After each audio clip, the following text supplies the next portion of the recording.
بسم اللہ الرحمن الرحیم۔ ستیح کا کسریٰ کو حضور صلی اللہ علیہ وسلم کی نشانیاں بتلانا۔ صبح ہونے پر کسریٰ شاہ ایران بڑا پریشان ہوا، مگر اس نے صبر کیا اور خیال کیا کہ اس بارے میں اپنے وزراء مشیرین سے مشورہ کرنا چاہیے۔ اس نے تاج پہنا اور اپنے تخت پر بیٹھتے ہی موبزان کو بلا لیا اور کہا، موبزان، آج رات میرے محل کے 14 برج گر گئے ہیں اور 1000 سال سے مسلسل دہکنے والا آتش کدہ فارس بجھ گیا ہے۔ موبزان مجوسی عالم نے کہا، یزداں آپ کے ملک و سلطنت کو قائم و دائم رکھے۔ آج رات میں نے ایک خواب دیکھا ہے کہ سخت اونٹوں کو عربی گھوڑے کھینچ رہے ہیں اور دریائے دجلہ کٹ کر اپنے شہروں میں پھیل گیا ہے۔ کسریٰ نے پوچھا، اے محترم موبزان، اس خواب کی تعبیر کیا ہے؟ اس نے جواب دیا، عرب کے کسی گوشے سے کوئی غیر معمولی بات ہونے والی ہے۔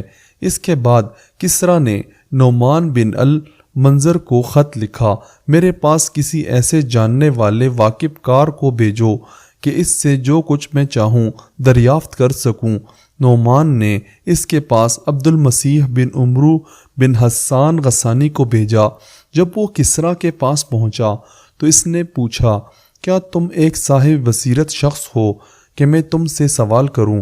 عبد المسیح نے جواب دیا، اے شہنشاہ فارس، دریافت کیجیے، مجھے معلوم ہوا تو میں بتا دوں گا، ورنہ اس شخص کی نشاندہی کروں گا جو اسے جانتا ہوگا۔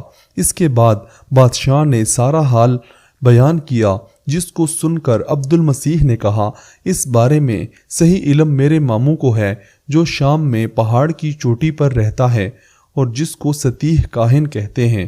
بادشاہ نے کہا، اچھا، اس کے پاس جاؤ اور دریافت کرو۔ پس عبد المسیح سفر دراز طے کر کے ستیح کے پاس پہنچا اور وہ ایک تخت پر پڑا ہوا تھا۔ اس کی زندگی کے آخری لمحات تھے۔ عبد المسیح نے اسے سلام کیا۔ اس نے سلام کی آواز سن کر سر اٹھایا اور کہا، عبد المسیح تیز رفتار ناکہ پر ستیح کے پاس آیا ہے کہ وہ مرنے کے قریب ہے۔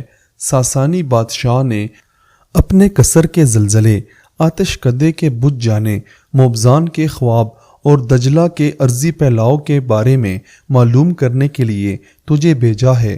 جس وقت تلاوت کی کثرت ہوگی اور صاحب عصا کا ظہور ہوگا اور دریائے ساوا خشک اور آتش کدہ بجھ جائے گا تو ستیح کے لیے شام نہ رہے گا اور بادشاہ مرد اور بادشاہ عورتوں کی حکومت کنکروں کے گرنے کی تعداد کے برابر ہوگی، یعنی یکے بعد دیگرے 14 بادشاہوں کی حکومتیں ہوں گی، اور جو کچھ ہونے والا ہے ہو کر رہے گا۔ ستیح یہ بتا کر اسی وقت فوت ہو گیا۔